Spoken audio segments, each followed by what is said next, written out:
जय माँ इंद्राक्षी, जय अम्बे। इंद्राक्षी धाम में दर्शकों आप सभी का हार्दिक स्वागत करते हैं। आज के दिन जिन जातकों का जन्मदिवस है, मैरिज एनिवर्सरी है, उन सभी को हमारी तरफ से बहुत बहुत शुभकामनाएं।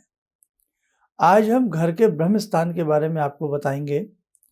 जब भी आप कोई नया भवन खरीदते हैं या बनाते हैं, अपने घर में ब्रह्म स्थान का खास ध्यान रखें, नहीं तो बहुत बड़े बड़े नुकसान, बहुत बड़ी हानि आपको उठानी पड़ सकती है।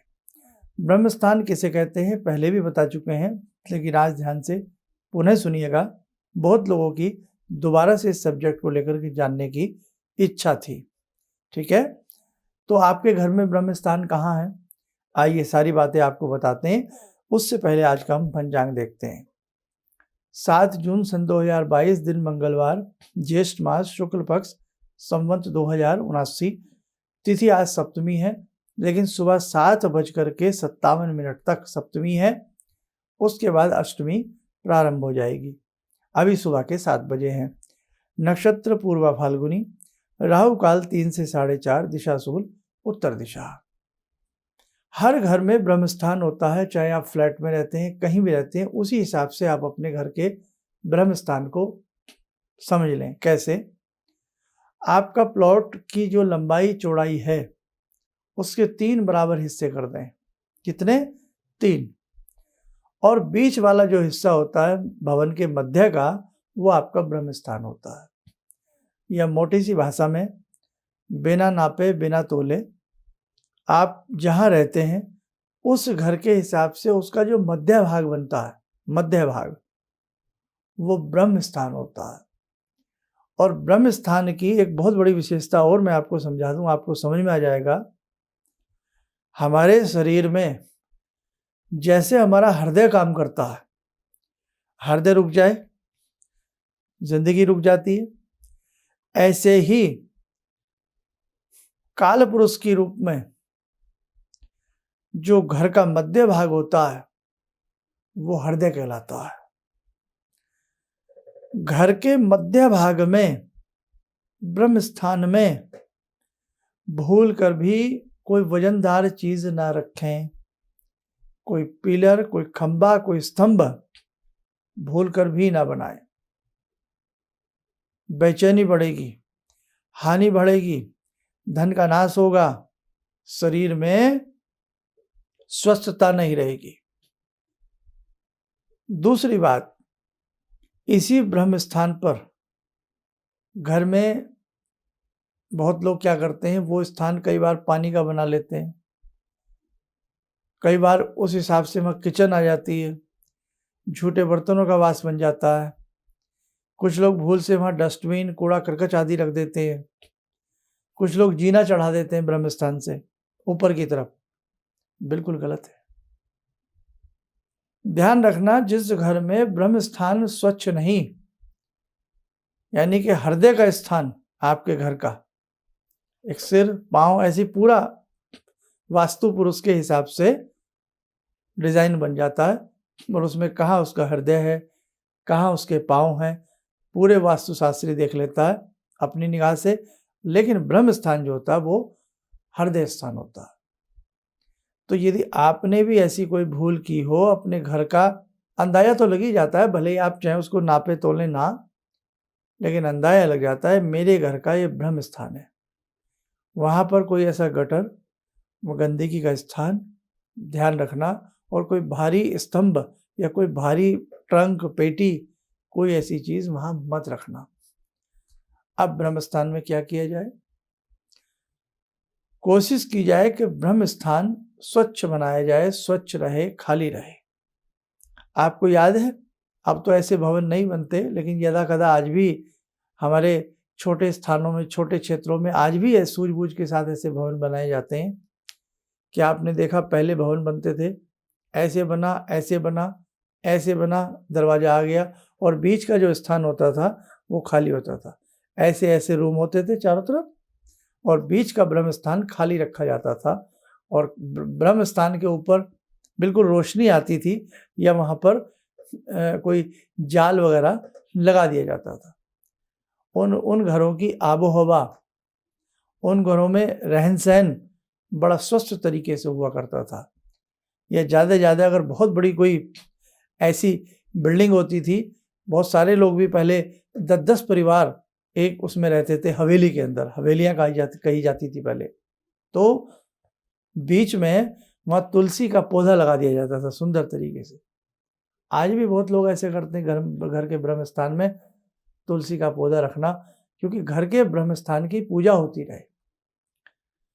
इसीलिए होली आती है या ऐसे दीपोत्सव आते हैं, दीपावली जैसे पर्व आते हैं, तो उसमें कहा जाता है कि घर के चौक में, आंगन जिसे कहते हैं, आंगन में, है ना, अपनी अपनी प्रांतीय भाषाएं हैं, बेड़ा, सहन, है ना, बरांडा, उसमें आप मध्य में दीप रखा जाता है ब्रह्म स्थान में।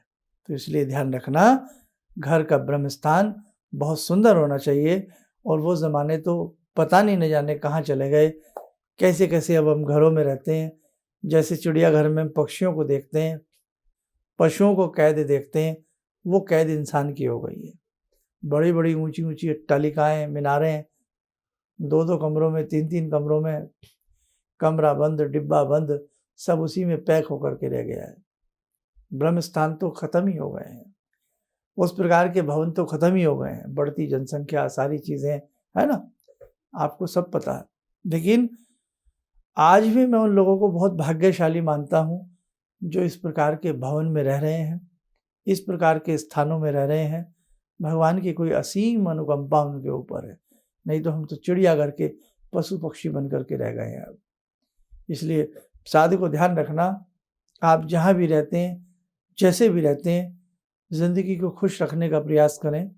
और घर का जो ब्रह्म स्थान है उसे साफ स्वच्छ बना करके रखेंगे तो आपके घर में धन की बरकत भी रहेगी, रिद्धि सिद्धि की बरकत रहेगी, सारी बीमारियां आपके घर से दूर रहेंगी।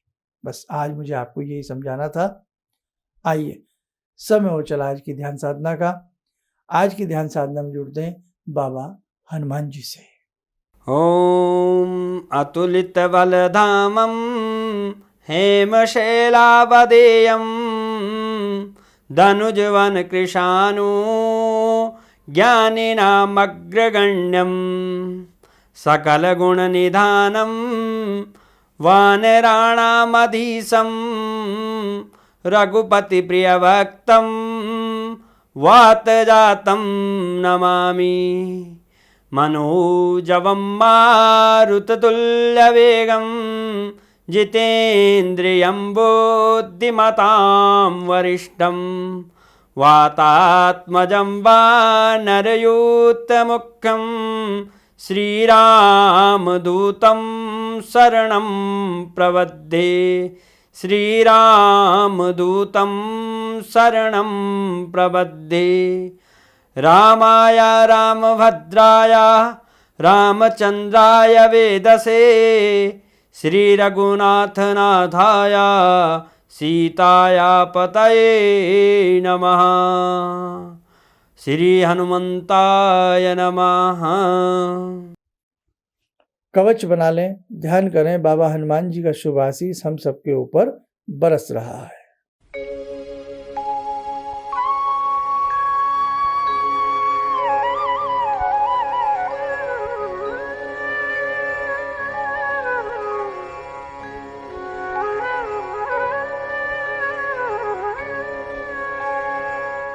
ओम बोलते हुए नेत्र खोलें, सामान्य हो जाए। देखो साधकों, बहुत सारी चीज़ें हैं जो आपके संग शेयर करनी है, मुझे समय समय पर बतानी है। आप जुड़े रहिए, औरों को भी जोड़ने का प्रयास करें। और काठमांडू में जैसे हमने बताया था, जो भी नेपाल में या काठमांडू में या उसके आसपास के परिजन हैं, देखने वाले हमारे साधकगण हैं, तो वो वहाँ के हम सेमिनार में आपको इनवाइट करेंगे। उसके लिए आप अपना नाम नंबर हमारे संस्थान में लिखवाते रहें, और बाकी कहाँ आना है, कब पहुँचना है, वो सारी जानकारी हम देंगे। इस जून के महीने के अंत में करीब 26 तारीख के आसपास काठमांडू में ये प्रोग्राम रहेगा। बाकी हम आपको सारा समझा देंगे। जिन जिन साधकों की जन्म पत्रिकाएँ बनने के लिए संस्थान में आई हुई हैं, उनके बच्चों की या किसी की भी, हम पूरा प्रयास करके जल्द से जल्द भेजने का प्रयास करते हैं। और दूसरी बात, जो लोग हमसे व्यक्तिगत रूप से मिलने के लिए अपॉइंटमेंट लेते हैं, टेलीफोनिक अपॉइंटमेंट लेते हैं यानी कि, तो हमें थोड़ा उनसे भी हम प्रार्थना करते हैं कि आप अपना धैर्य बनाए रखें, क्योंकि बहुत लोगों की ये शिकायत रहती है कि आज अपॉइंटमेंट लिए तो कम से कम 2.5-3 महीने में हमारा नंबर आता, 2-2.5 महीने में आता। तो देखो भाई, व्यवस्था चलाने के लिए सारी चीज़ें देखनी पड़ती हैं। बस आपका ये प्रेम, और उन लोगों को भी मैं बहुत बहुत धन्यवाद देता हूँ जो हमसे जुड़ते हैं, 2-2 महीने कॉल अपॉइंटमेंट का इंतज़ार करते हैं, फिर उनकी हमसे बात होती है। तो चाहे जन्मपत्री पेपर के लिए रूप में आप हमसे जुड़ते हैं, चाहे कॉल अपॉइंटमेंट के रूप में आप जुड़ करके इतना लंबा वेटिंग में आप हमारा इंतज़ार करते हैं, फिर हमसे बात करते हैं, आप सबका तहे दिल से, एक हृदय की गहराइयों से बहुत बहुत धन्यवाद। आप जुड़े रहें, यूँ ही आपका प्रेम हमें मिलता रहे, और हम भी पूरा प्रयास करेंगे, जितना हमसे हो सकता है हम अच्छे से अच्छा आपको बताने और समझाने का प्रयास करेंगे। आप स्वस्थ रहें, सुखी रहें, इन्हीं शुभकामनाओं के साथ हम अपनी वाणी को विराम देते हैं।